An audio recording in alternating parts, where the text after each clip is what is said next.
أعوذ بالله من الشيطان الرجيم بسم الله الرحمن الرحيم الحمد لله رب العالمين والصلاة والسلام على رسوله الكريم وعلى آله وأصحابه أجمعين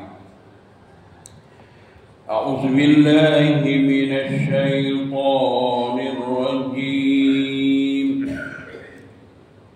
ولا تباشروهن وأنتم عاكفون في المساجد تلك حدود الله فلا تقربوها كذلك يبين الله آياته للناس لعلهم يتقون صدق الله العظيم.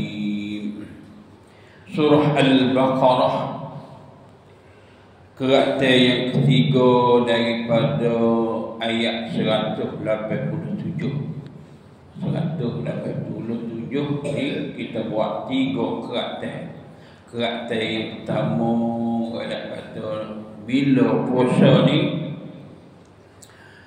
Tuhan pelonggar boleh nak setubuh dengan isteri. Dan juga kerata yang kedua yang kita baca pada hari kemarin, bila kita puasa di waktu malam ni kita boleh makan, boleh minum sehinggalah terang jelas kata masuk dah waktu fajar, nak sembahyang subuh dah, habis kan tu, tak boleh makan dah. Bila sampai situ tak boleh makan, kena puasa dah. Kena puasa hingga sampailah kepada waktu maghrib, iaitu matahari keesokan. Dan nak peringat kepada kita, jangan duduk wison ataupun duduk sambung puasa sampai 2-3 hari. Nabi dia boleh buat kerana dia adalah hari khususi untuk dia, boleh dia puasa. Walaupun ayat Quran yang kata gini, ada juga sahabat-sahabat Ibnu Zubair misalnya besok puasa 3 hari.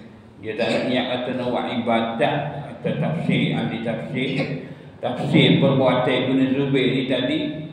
Dia kata Ibnu Zubair tak ada niat nak buat ibadat, tapi nak buat latihan diri sendiri, nak training. Kata kakak tak kakak aku ni 3 hari puasa betul-betul, tak makan, tak minum.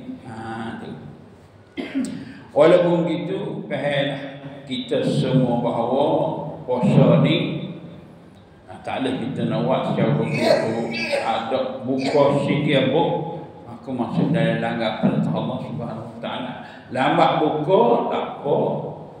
Lambat buka tak apa, aku ni tak buka lagi, nak buka sekali dengan sahur. Diharuskan boleh. Waktu malam nak buka sekali dengan sahur. Sahur ni apa nama ni, Nabi kata kena makanlah sahur ni. Selagi mana umatku ni duk makan sahur, maka selagi itulah dia ni duk jadi sihat, jadi orang yang warah lah, kita kata mudah-mudahan sihat umur makan sahur. Sebab tu walaupun segak air ni untuk orang nak puasa kena minum juga. Itu ajaran yang diajar oleh Rasulullah SAW.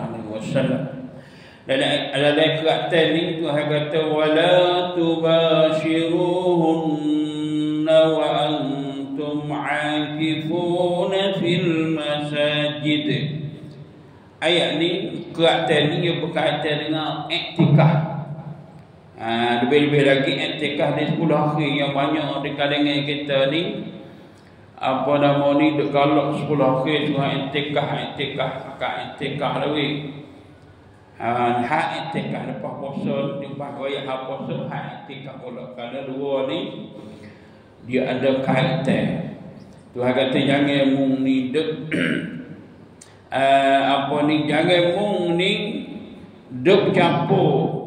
Mana duk campur, jangan mung ni duk subuh dah dengan bini mung, sedangkan mu dalam keadaan sedang beriktikaf di dalam masjid. Kita beriktikaf dalam masjid ni, nak bergaul, nak setubuh, nak mana nak dekat dengan bini tak boleh. Bukan setubuh saja, kata ahli tafsir. Siung dekat pun tak boleh juga. Adapun kalau nak pergi barang tu tak apa. Mana ni? Tak kira nak buat di masjid, di luar daripada masjid je lah. Di luar daripada masjid, misalnya duduk iktikaf malam-malam di masjid, kelik di rumah, kena lama tak kelik, tak mari. Ada waktu malam, kelik di rumah, subuh dengan isteri misalnya tu. Itu dilarang. Kalau mu nak iktikaf pun tak boleh. Siung sekalipun tak boleh, lok sekalipun tak boleh. Benar-benar kalau nak iktikaf lah. Nak iktikaf di dalam masjid ataupun iktikaf di mana-mana saja tempat buat ibadat. Kalau itu adalah ajaran yang diajar oleh Nabi kita Muhammad sallallahu alaihi wasallam. Seorang isteri Nabi nama dia Safiyah ibn Huyai.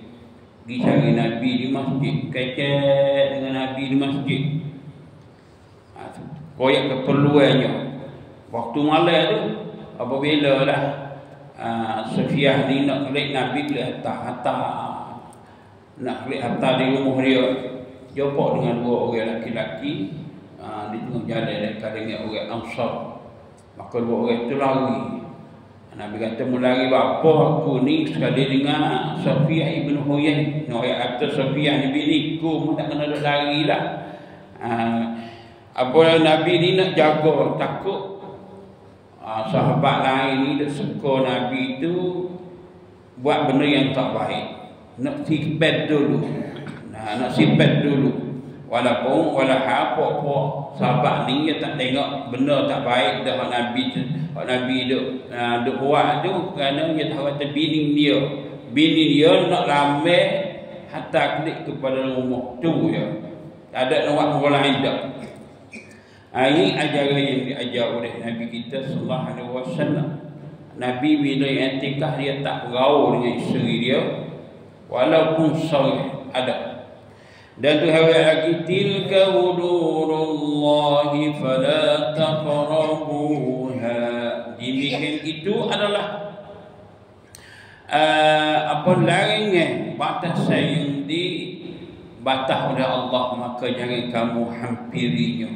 Jadi batasan ni jangan mulut langgar lah. Nak tikah nak buat lagu ni, kalau mu nak puasa pula nak sampai biar tu, buka biar tu, langgar lagu tu kena patuh. Pagar yang saya pagar kepada kita supaya kita ikut, supaya ibadat yang kita buat ni diterima oleh Allah Subhanahu wa taala. Kadzalika yubayyinu Allahu ayatihi lin-nasi la'allahum yattaqun.